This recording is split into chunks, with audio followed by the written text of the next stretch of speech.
C'est une ville de Konsamba à différentes physionomies ce lundi 3 novembre.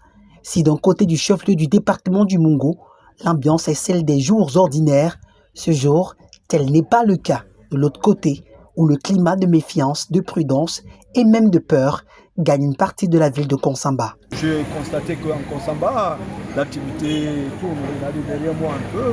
Tout ça, moi-même, je suis venu appartenant pour m'asseoir. Il y a les gens qui ne savent même pas si les gens ont parlé de la vie morte en Konsamba. C'est difficile. Parce que depuis ce matin à 6 h, j'exhorte les commerçants d'ouvrir les boutiques. Mais ça va pas lent. Pas lent comme vous constatez. On met quelques commerçants et quelques vendeurs.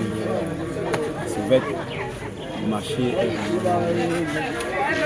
très calme. Je ne sais pas pourquoi les commerçants refusent d'ouvrir. En dépit de l'atmosphère morose qui prévaut, les élèves de la ville de Konsamba ont bravé le mot d'ordre de ville morte, car leur avenir en dépend. Effectivement, le lundi 3 novembre, je crois qu'une image en vaut 1000 mots. Vous avez pris des images et vous pouvez vous-même constater que les élèves du lycée du Manengouba, dans leur quasi-totalité, ont répondu présent. Nous sommes presque sûrs, au vu de l'affluence que nous avons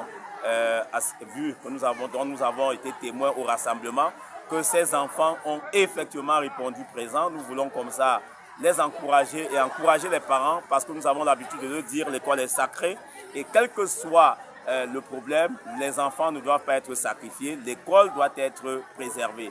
Donc nous travaillons effectivement à ce que l'école se poursuive, parce que c'est de l'avenir de leurs enfants qu'il s'agit. Le constat est pratiquement le même à Manjo, toujours dans le département du Mungo, où le sous-préfet de l'arrondissement a effectué une descente sur le terrain ce jour. Le constat que nous avons fait sur le terrain ensemble est que la majorité des commerces sont fermés, mais les commerçants sont à côté et nous constatons même qu'ils vendent.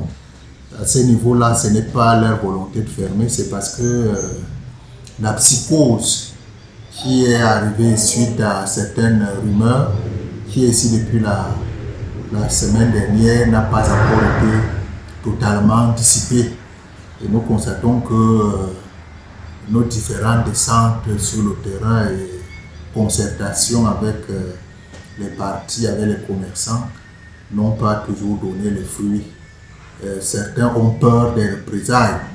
Ils se disent qu'en ouvrant la boutique, ils peuvent recevoir les représailles dans la nuit. Le constat au niveau des établissements scolaires, c'est que nous avons trouvé essentiellement les enseignants. Les enseignants sont là, mais les élèves tardent à venir. Heureusement que dans certains cas, nous avons trouvé des effectifs de 60%, comme au niveau de Cola-Mission.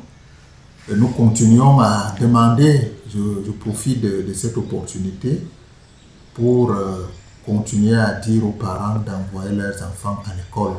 En Konsamba, tout comme à Manjo, c'était du clair-obscur pour ce qui est de l'opération Ville Morte ce lundi 3 novembre 2025.